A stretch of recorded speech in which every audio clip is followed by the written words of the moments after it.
పరిశుద్ధ గ్రంథంలో నుంచి లూకా సువార్త 8వ అధ్యాయం.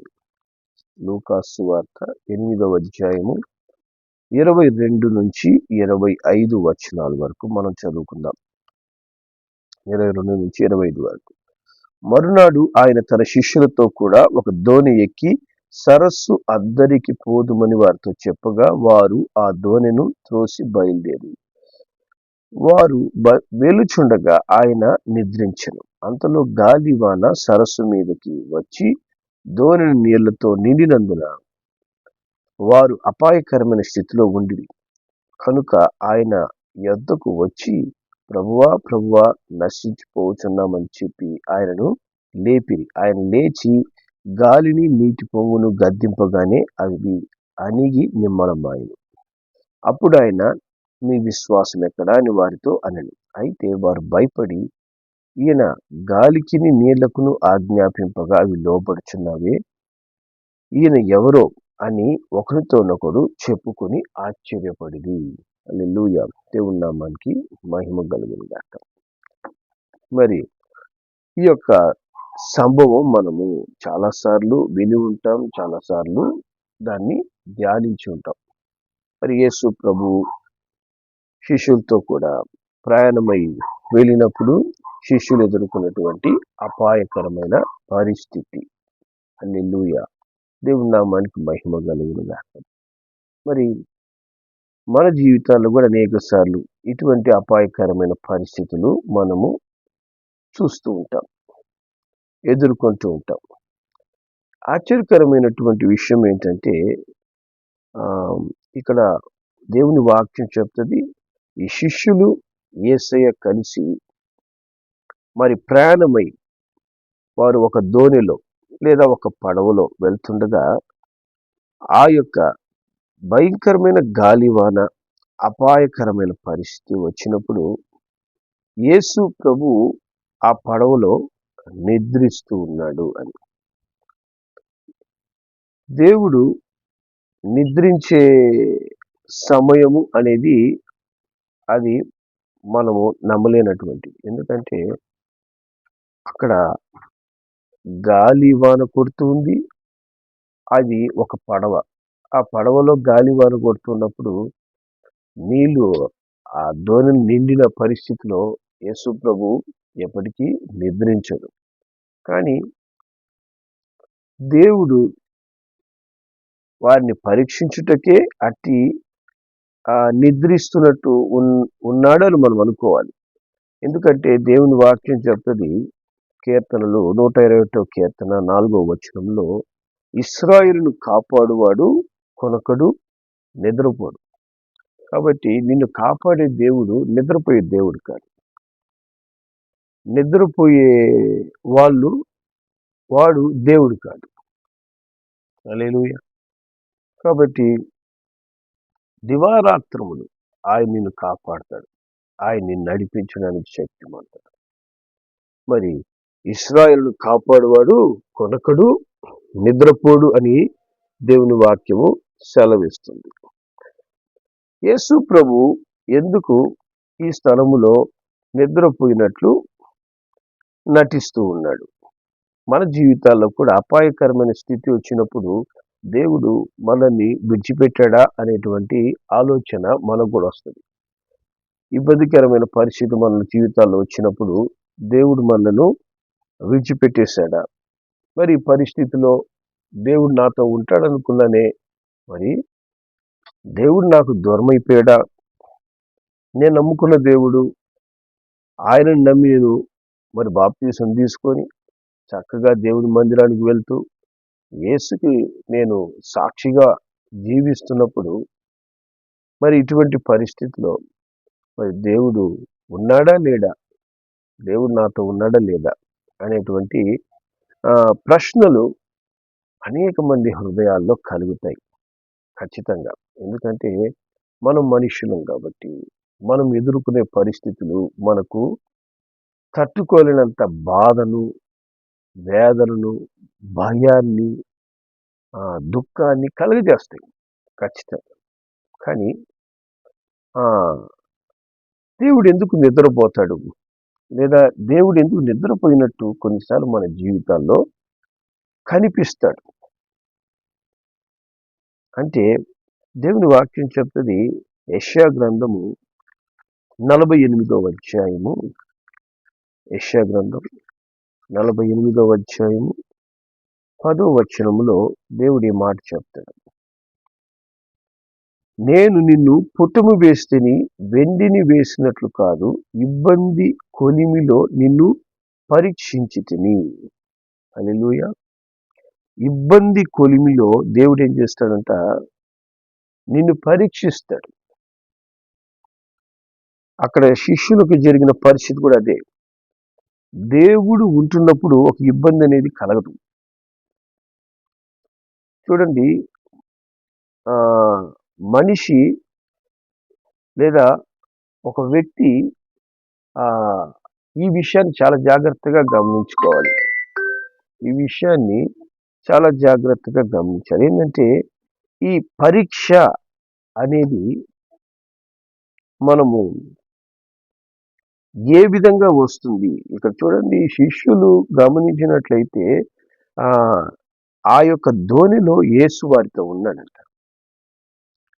యేసు వారితో ఉన్నప్పుడు జరిగేది పరీక్ష.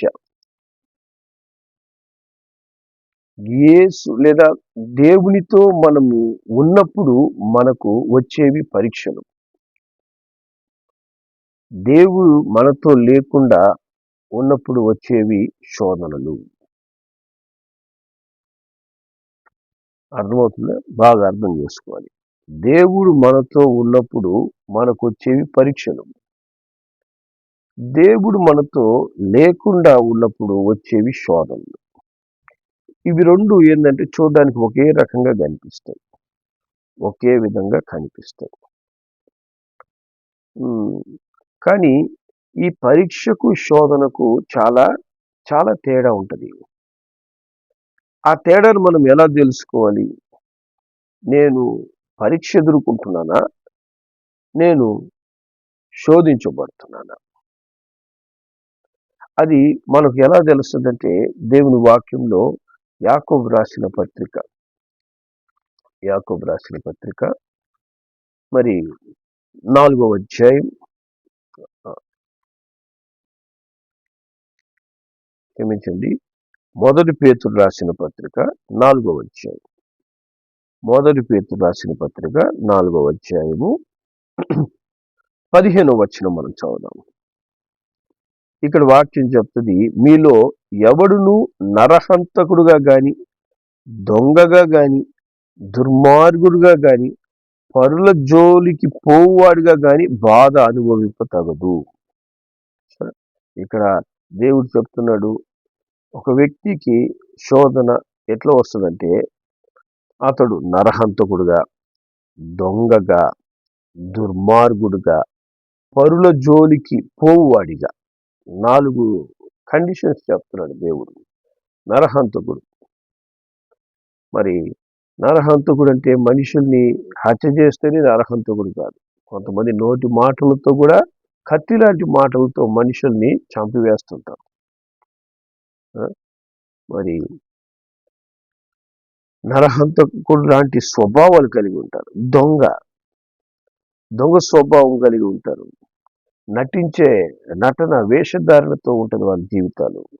అలాగే దుర్మార్గపు మనస్తత్వాలు కలిగి ఉంటారు, దుర్మార్గపు జీవితాలు కలిగి ఉంటారు.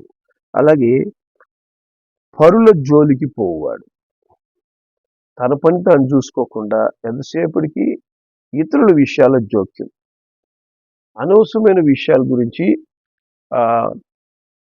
ఇతరులను ఇబ్బంది పరిచే పనుల గురించి, వాటి గురించి ఆలోచన. దేవుడు అంటున్నాడు, ఇటువంటి పనులు చేయవాడిగా ఉంటే నీకు వచ్చేది ఏంటంటే శోధన.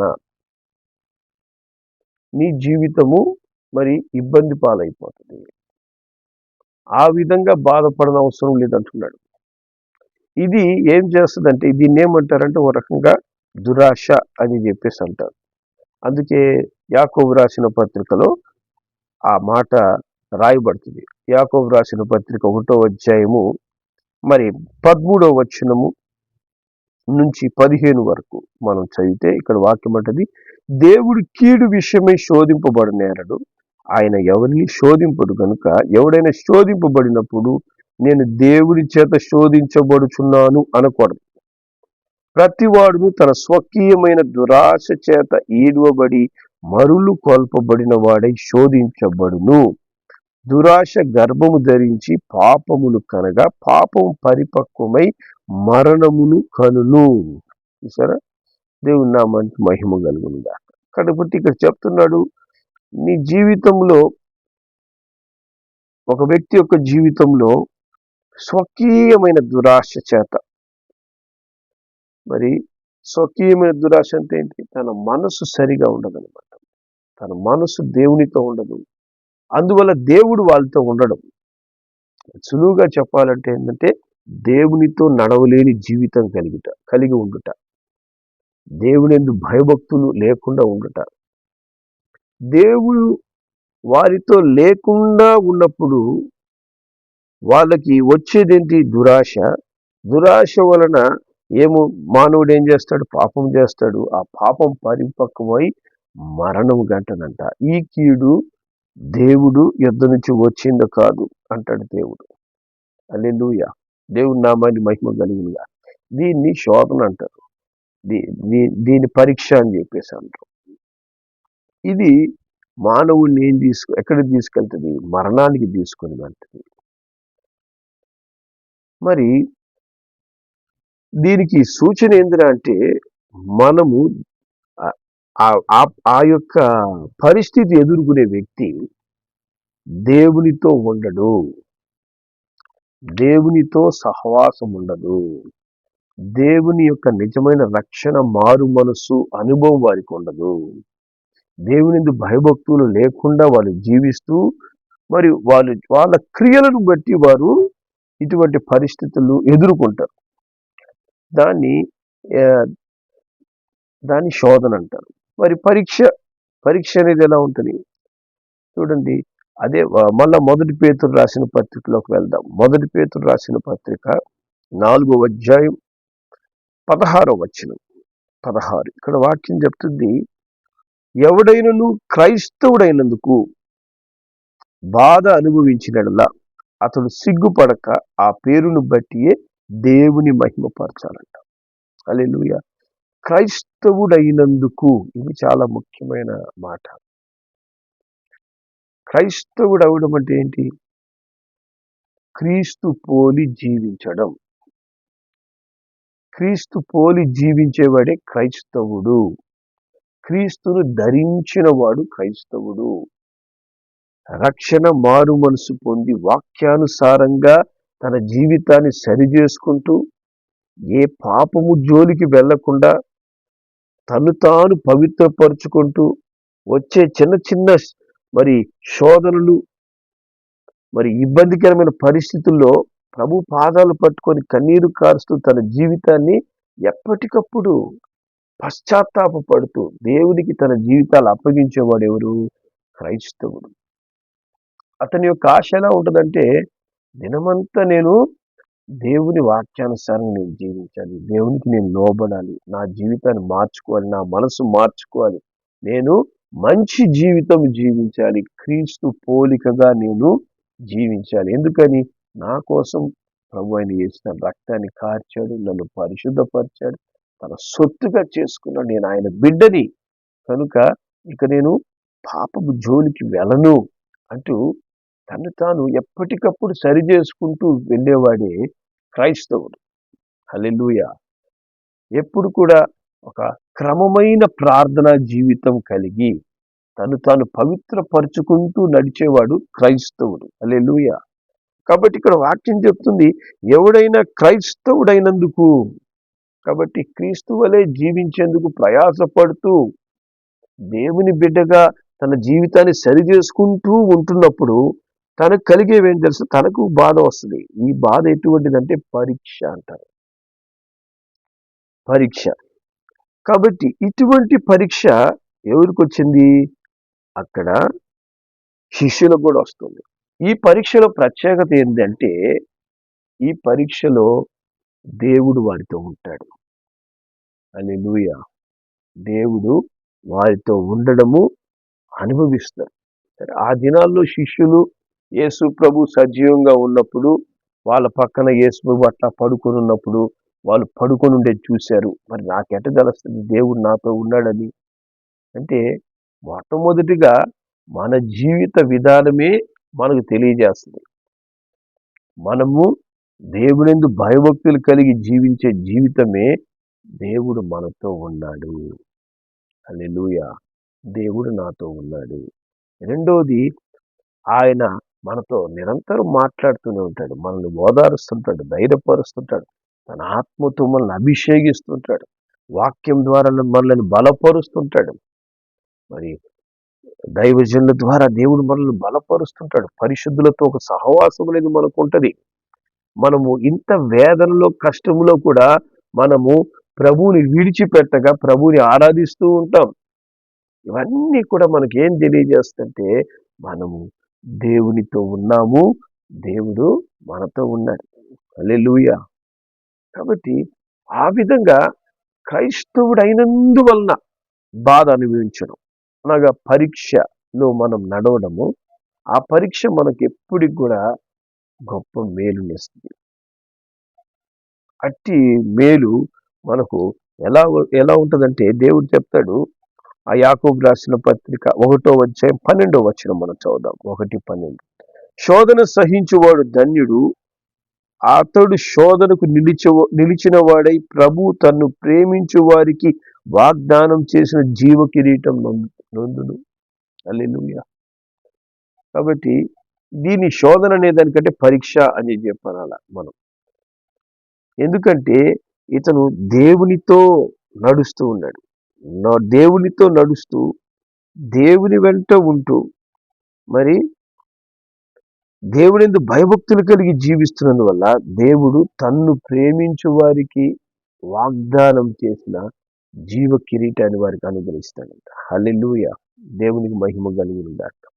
కాబట్టి 2 రకాలైనటువంటి శోధనలు మానవుడు ఎదుర్కొంటాడు. దీంట్లో మనము ఏ విధమైనటువంటి శోధన గుండా మనం ఉంటున్నాం, పరిస్థితి గుండా మనం నడుస్తున్నాం.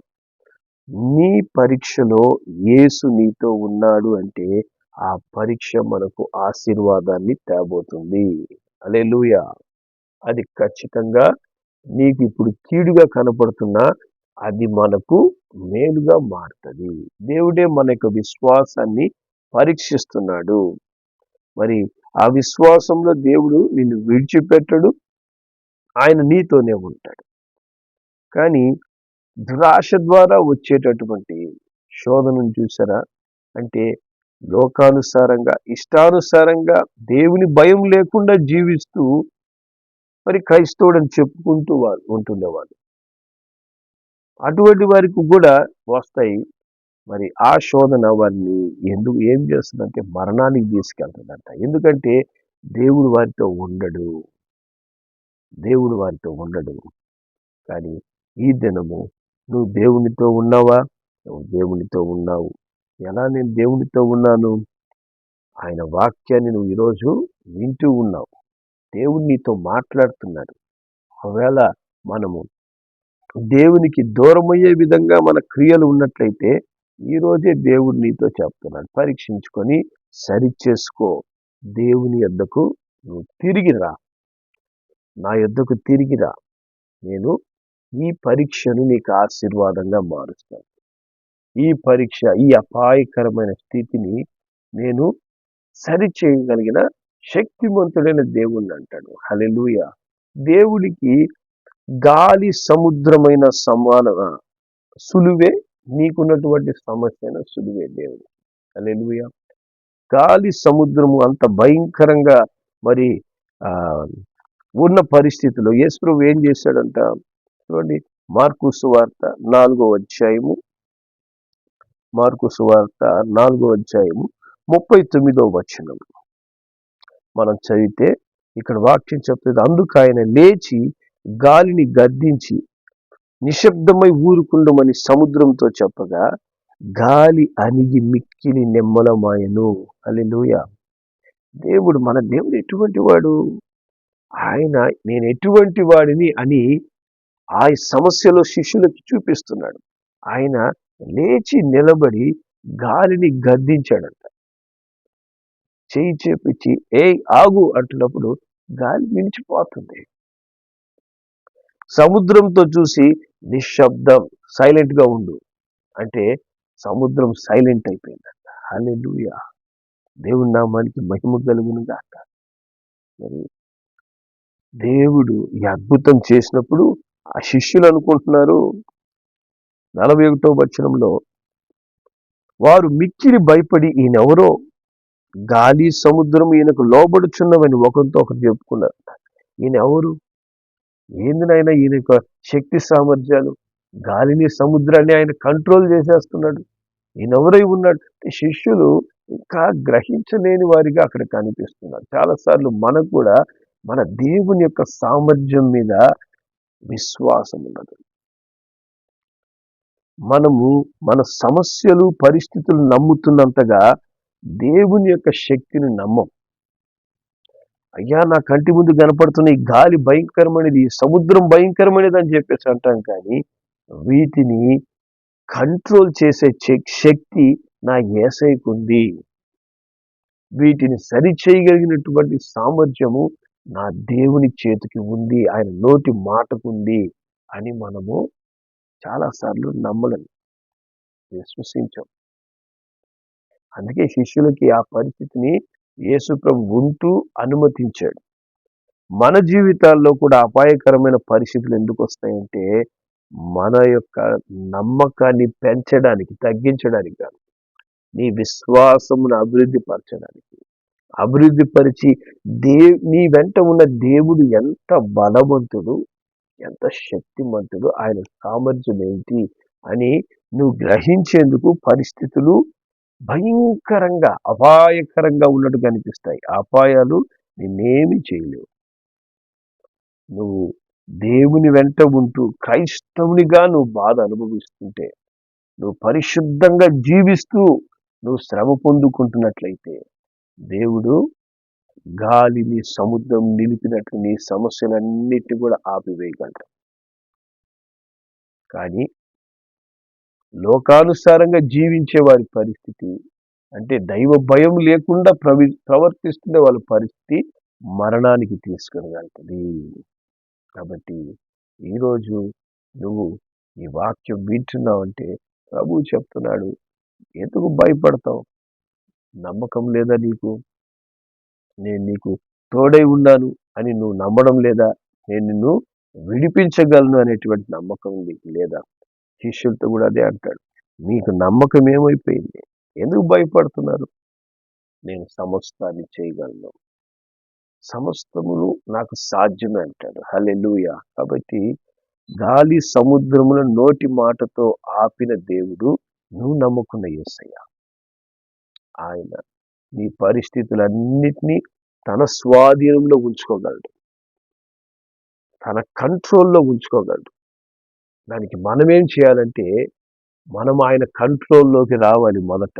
ఎందుకంటే గాలి సముద్రము దేవుని మాట వింటున్నాయి, కానీ శిష్యులు దేవుని మాట వినడం లేదు. అక్కడ అదే పరిస్థితి ఇదనమున దేవుని బిడ్డలది.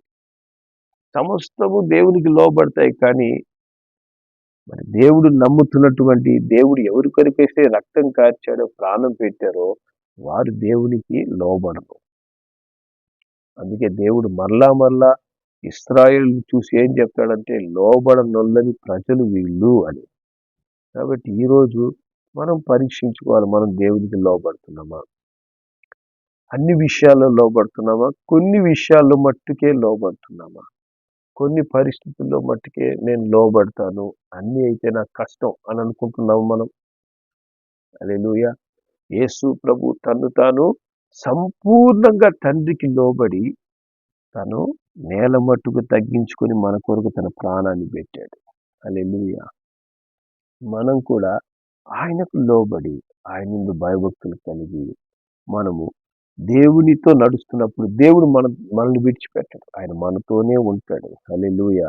శిష్యుల వెంట యేసు ఉన్నట్టు ఆయన నీతో ఉంటాడు. నీ ప్రతి పరిస్థితిని ఆయన చక్కపరుస్తాడు. హల్లెలూయా. దేవునికి నీ పరిస్థితిని అప్పగించి నమ్మిక మట్టుకే ఉంచమంటాడు దేవుడు. నమ్ము, నేను కార్యం చేస్తాను. నువ్వు భయపడాల్సిన అవసరం లేదు. అన్నిటినీ నేను క్రమపరచగలను. హల్లెలూయా. నీ పరీక్ష నీకు విజయాన్ని ఇవ్వడానికే వచ్చిందంటాడు. కాబట్టి మన యొక్క జీవితాన్ని దేవుని ఎదుట క్రమపరచుకోవడం ద్వారా మనం ఎదుర్కొనేటువంటి పరిస్థితులన్నీ కూడా చిన్న పరీక్షలుగా మారిపోయి వాటిని సులువుగా దాటిపోయే గొప్ప దేవుని సహాయం మనం పొందుకుందుగాక. ప్రార్థన చేద్దాం. ప్రేమ కలిగిన మా తండ్రి, కృప కలిగిన యేసయ్య, ఇదిగోనైనా ఈ దినం ఈ వర్తమానం వింటున్న నీ బిడ్డలు ఎటువంటి పరిస్థితులు గుండా వెళ్తున్నారో మీకు తెలిసినాయన. మరి తండ్రి, వారు నిజ క్రైస్తవులుగా తండ్రి దేవుని వాక్యానికి లోబడుతూ ఆయన నీ యందు భయభక్తులు కలిగి నడుస్తున్నప్పుడు వారిని మీరు విడిచిపెట్టనని చెప్తున్నందుకు స్తోత్రం. నేను వారి వెంట ఉంటాను, వారితో కూడా నివాసము చేస్తాను అని వాగ్దానం ఇచ్చిన దేవుడయ్యా, ఈ ఉదయ కాలంలో మరొకసారి వారికి మీరు జ్ఞాపకం చేస్తున్నందుకు స్తోత్రం.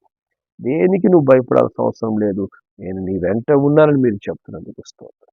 అయ్యా, ఎటువంటి అపాయకరమైన పరిస్థితులు వారు ఎదుర్కొంటూ ఉన్న ఆ పరిస్థితులన్నిటి నుంచి తప్పించే గొప్ప దేవుడిగా వారికి తోడై ఉండి ప్రతి గాలి లాంటి పరిస్థితి, సముద్రము లాంటి శ్రమలు యేసు నామములో నిమ్మలమైపోవునుగాక. యేసు నామములో నిమ్మలమైపోవునుగాక. ప్రభు యందు నైనా వారు విశ్వాసం ఉంచువారిగా, భయపడక నైనా ధైర్యంతో ప్రతి పరిస్థితిని ఎదుర్కొన్న వారిగా నీ బిడ్డలు మీరు దీవించండి. అదేవిధంగా ప్రతి విధమైన నామకార్థ స్థితిలో నైనా ఉన్న వారిని నైనా మీరు సరిచేయండి, క్రమపరచండి. ఎందుకంటే అయినా వారు వారి క్రియలే వారిని శోధనలోనికి నెడుతూ ఉండగా అయినా అట్టి పరిస్థితులు మరణానికి నడిపిస్తాయని ఎరిగిన వారిగా తమను తాము సరి చేసుకొని ఆయన ప్రభువు వైపు క్రమముగా నడిచే అనుభవాలు ఆయన నీ బిడ్డలకు అనుగ్రహించమని మరి ఈ ప్రార్థనను మీరు ఆలకించి నీ బిడ్డలు అయినా నీ వైపు చూస్తుండగా నీ గొప్ప కార్యాలు వారి జీవితాలు నెరవేర్చి మహిమ పొందండి. యేసు నామములో ప్రార్థించి దీవిస్తున్నాను తండ్రి. ఆమేన్.